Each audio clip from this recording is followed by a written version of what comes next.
So once upon a time, I was a diversity trainer, and that work led me to running the multicultural center at a prominent university in the San Francisco Bay Area. And at this time, the multicultural center was right next to the ethics center.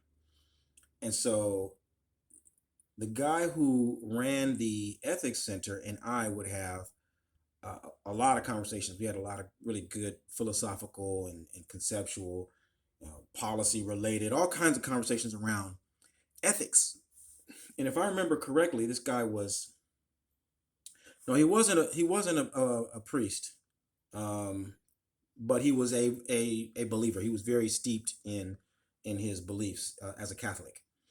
And as fate would have it, one day we were talking, and he had a baby. His wife had just had a baby, and my wife had just had a baby, and they were like, I mean, like within a month of each other, newborn. And we were talking about race and economics or something like that, and he was going on and on and on about ethics and race, and he was making a good point and making the case for ethical white America, basically, that white America is ethical. And we're making great strides around ethics and stuff like that. He probably quoted some Dr. King or something like that. And I like what he was saying, to be honest. I like what he was saying. But, uh, you know, we have sayings in the community that if you really pay attention to what they're about, you can never let them go. It's really great wisdom. So one of the things that you would hear people say in the community was like, we talk about reparations, and people say, I don't need 40 acres and a mule. I don't need a plantations of white slaves. I'm not interested in none of that. You just give me four good, smart white boys, and you let me have them work for me for 50 straight years, and I'll be fine. I'll be able to build and capitalize upon that and do just right for my family. You just give me four strapping white boys. Let me work them for 50 years. That'll be reparations enough for me.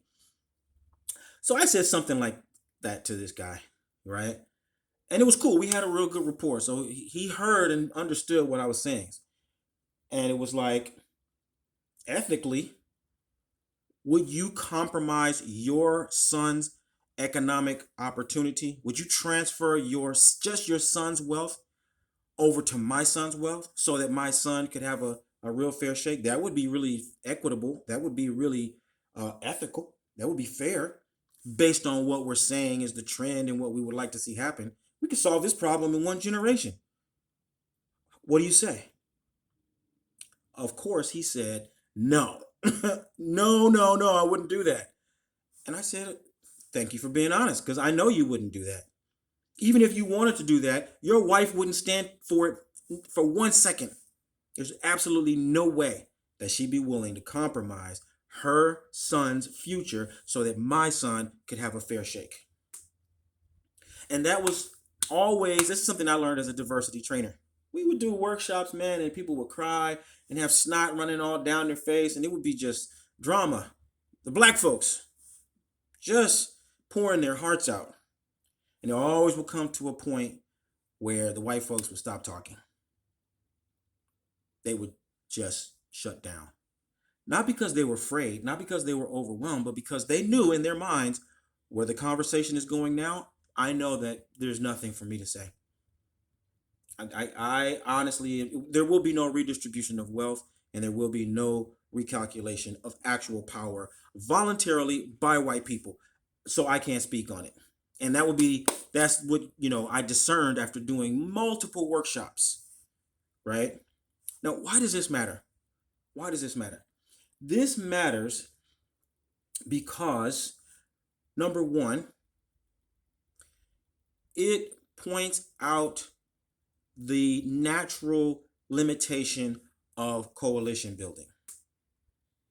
It points out the natural boundaries of these multicultural alliances that people like to talk about. There's only so far those things are going to go, because no responsible adult parent is going to compromise their child's future in favor of somebody else's child.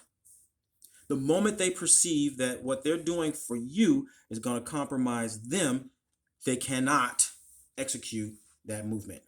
They cannot. So you can't expect them to do that. Likewise, once you accept that you can't expect them to do that, then you know that they can't expect you to do that. You look crazy when you're willing to sell your child's future so that someone else's child can prosper. Okay, and so this is a huge wake-up call for all Black people who are the champions of all underdogs.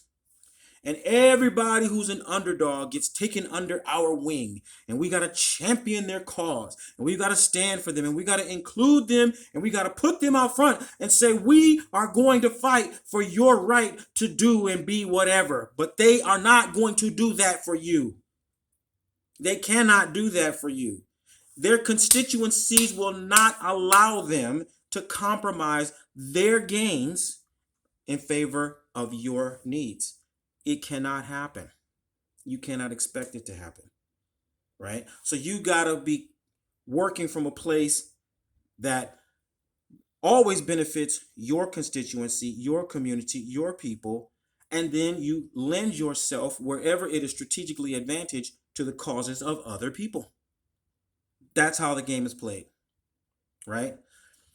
The second lesson that is perhaps even more important is the redefinition of diversity.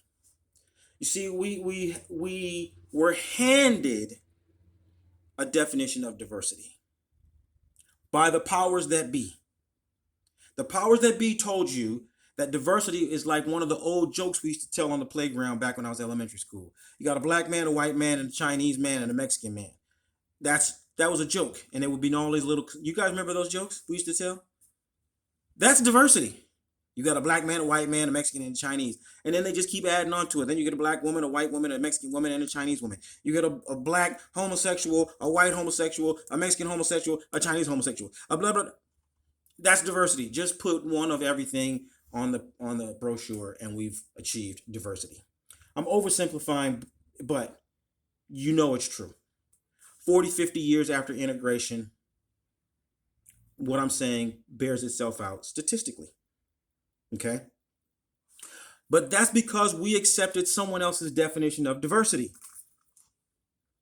What if diversity is an African American, a Jamaican, a Belizean, an Afro-Colombian, a Haitian, an Afro-Brazilian, a Nigerian, and a Ghanaian? What if that's diversity? What if diversity is a black Canadian, a black Brit, a black Frenchman, a black Spanish, a black Italian? What if that is actual diversity for you?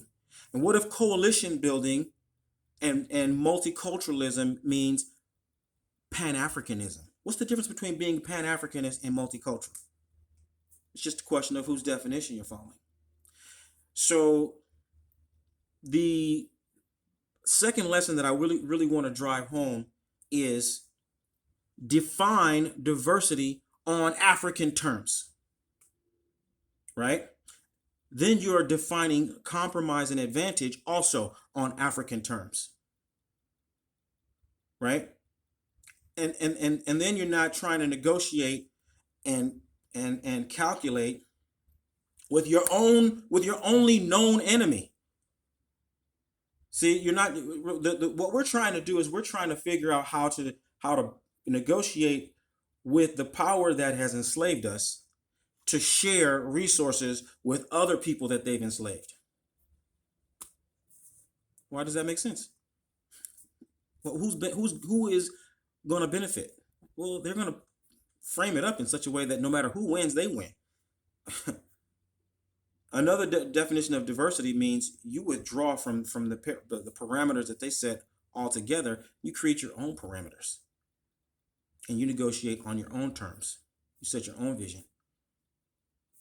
right? And then winning and losing is all based upon what you want to do and not what somebody else wants you to do.